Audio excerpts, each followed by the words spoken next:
నమస్తే welcome to Vega 9 news. BJP జాతీయ అధ్యక్షులు జేపీ నడ్డా విశాఖ పర్యటన విజయవంతమైంది।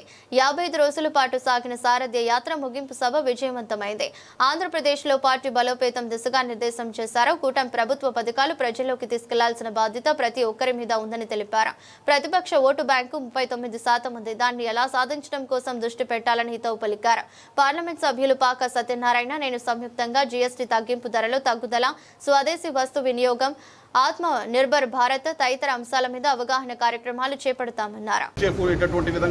ప్రజలకి ఆ డబ్బు ఆదా అయినటువంటి డబ్బుకు పొదుపు అయినటువంటి ఆ డబ్బు కొనుగోలు శక్తి పెంచి వారి ఇతర అవసరాలకి వినియోగించుకునేటటువంటి విధంగా మళ్ళీ ఆర్థిక వ్యవస్థలోకి ఆ డబ్బు వచ్చేటటువంటి విధంగా ఏదైతే ఈ సెకండ్ జనరేషన్ జీఎస్టీకి సంబంధించిన నెక్స్ట్ జనరేషన్ రిఫార్మ్స్ ఉన్నాయో వాటి యొక్క మేల్ని కూడా చాలా చక్కగా ఇవాళ నడ్డా గారు చెప్పారు। దాంతోపాటు ముఖ్యంగా 11వ స్థానంలో ఉన్నటువంటి ఆర్థిక వ్యవస్థ ఈరోజు 4వ స్థానానికి ఏ విధంగా అయితే మోడీ గారు ప్రణాళికాబద్ధంగా తీసుకురాగలిగారు, రాబోయే ఒక సంవత్సరంలో 3వ స్థానానికి వెళ్తుంది, 2030కి 2వ స్థానానికి భారతదేశం వెళ్తుంది, విశ్వగురువుగా 2047కి వికసిత భారత్ లక్ష్యంతో ఏ విధంగా మోడీ గారి ప్రభుత్వం పనిచేస్తుంది చాలా చక్కగా వివరించారు।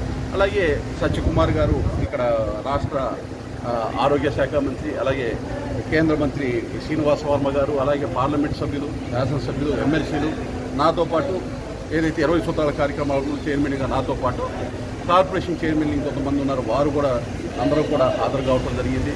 కార్యకర్తలు చాలా జోష్గా ఈరోజు కార్యక్రమంలో పాల్గొంచుకోవటం, చాలా మంచి కార్యక్రమాన్ని ఈరోజు నడ్డా గారు ఇక్కడ హాజరు కావటం, ఏదైతే కూటమి ప్రభుత్వం చేస్తున్నటువంటి మంచిని కూడా ఏదైతే అవినీతితోటి విశృంఖంగా అరాచక పాలన సాగిందో వైసీపీని పాల్గొనడానికి Bharatiya Janata party, Telugu Desam party, Janasena party ముందుకు వచ్చిందో ఆ అంశాన్ని కూడా ఇవాళ నడ్డా గారు చాలా స్పష్టంగా ప్రస్తావించారు।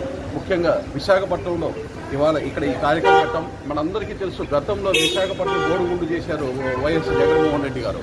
ఏ విధంగా అభివృద్ధి పదంలో ముందుకు తీసుకెళ్లాలి, ఏ విధంగా వివిధ రకాలైనటువంటి సాఫ్ట్వేర్ కంపెనీ కానీ టెక్నాలజికల్ కంపెనీస్ కానీ ఇక్కడికి తీసుకురావాలనేటువంటి ప్రయాసంలో కూటమి ప్రభుత్వం చాలా వేగంగా ముందుకు తీసుకువెళ్తుంది।